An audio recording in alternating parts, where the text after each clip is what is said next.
mural do sócio de hoje, nós temos 3 sócios, como sempre. A primeira é a Clarice Imaculada Araújo Silva, de Manhuaçu, em Minas Gerais. Também de Chavantina, no Santa Catarina, Delvina Brandeleiro. E de Dormente, no Pernambuco, a Maria de Souza Gomes. São os nossos sócios participando com a gente aqui no programa Brasil Cristão, porque o sócio é que faz essa rede Século XXI acontecer.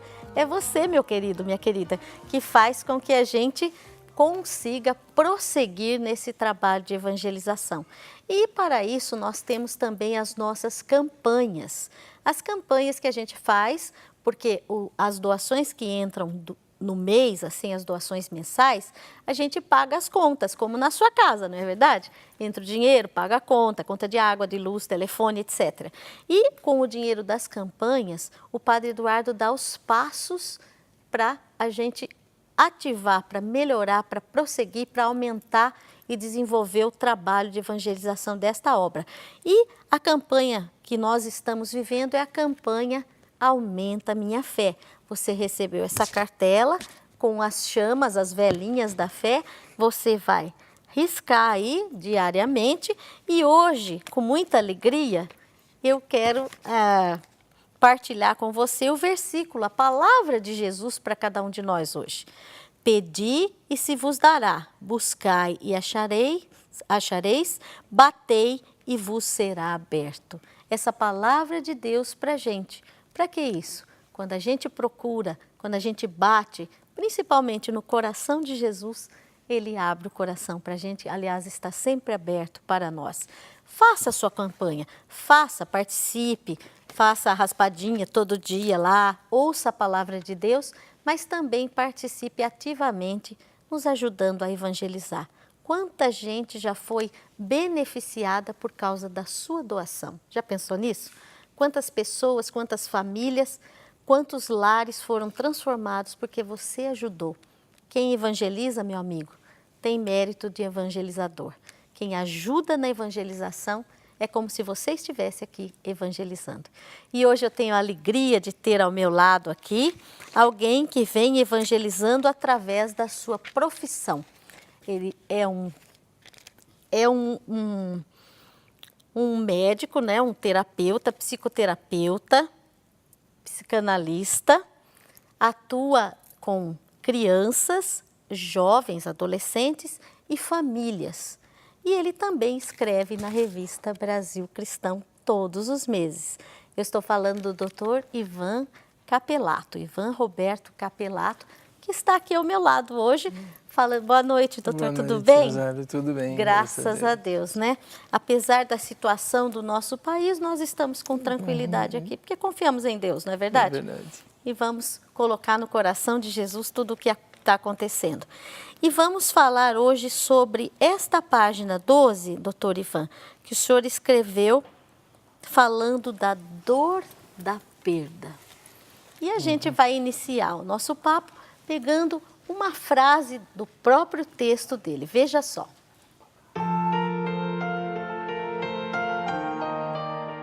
Muitas pessoas que se amam se separam porque não sabem lidar com os conflitos decorrentes do medo da perda da pessoa amada. Doutor Ivan, sobre essa sua palavra mesmo. Bom, a perda é uma sombra constante nas nossas vidas, né? A gente está fazendo escolhas, a gente tem um ganho e uma perda. A gente está decidindo a vida, a gente está tendo uma perda. Então, jovens que vão estudar fora ou que se casam, escolhem um esporte, enfim, tudo na nossa vida tem a sombra da perda, inclusive a questão da morte, que é uma questão inexorável aí. Mas essa frase significa o seguinte: quando nós nos ligamos, quando nós nos unimos a pessoas, né? Quando a gente instaura na nossa vida uma coisa chamada apego, esse apego ele vai para as pessoas normais, para as pessoas que têm uma relativa saúde mental, esse apego vai se transformar numa equação muito complicada que se chama afetividade.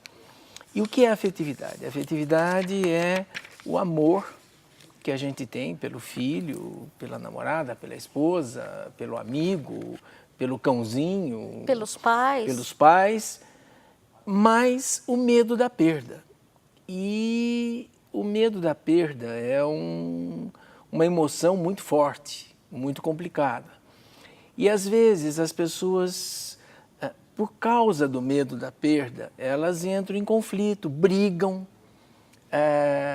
se agridem, e elas não percebem que o que está em jogo nessa agressividade toda é o medo da perda e não uma indiferença, porque quem é indiferente fica indiferente. Já então, não tem nenhuma expressão mesmo, né? Isso. Então, muitas vezes as pessoas se separam por causa do medo da perda, por não entenderem que brigam, agridem o filho, agridem a esposa, agridem o marido, por causa do medo da perda, que é uma coisa muito complicada. E no nosso mundo hoje, no nosso país hoje, o medo da perda nas pessoas lúcidas, normais, ele é muito forte, muito grande. E esse medo interfere em toda a ação, né? Como você disse, esse medo faz com que as pessoas sejam agressivas e todo tipo de reação. Todo tipo de reação, porque o medo da perda, ele gera raiva. Por exemplo, aquele filho que insiste em sair de casa para ir para a festa e o pai está com medo que ele use droga, que ele seja machucado. Acho que a maioria das famílias passa por esse medo, passa né? por isso. Todas, né? Não. Não. Infelizmente, Rosário, muitas famílias hoje entraram numa coisa que é a indiferença, que é permitir tudo. Mas você sabe que é tão difícil a gente imaginar isso, eu pelo menos penso, é tão difícil imaginar, mas existe. Existem muitas. E, infelizmente, pelos dados que a gente tem tido da Organização Mundial de Saúde, há um crescente aumento de famílias que hoje ficam indiferentes. A qualquer situação. E principalmente é o amor pelo filho, o amor pelo esposo, pela esposa. Então, o filho sai e as pessoas não sabem onde ele está, com quem que ele está. Às vezes até um alívio que ele saia, entende? Porque filho em casa irrita, pede, desobedece, que é normal. É a família, fora, a vida da família. Isso, que é a vida da família. Toda a família, ela é convulsionada pelo medo da perda, né? Briga, discute, às vezes briga por besteira, por Mas tolice, é normal. Mas é normal.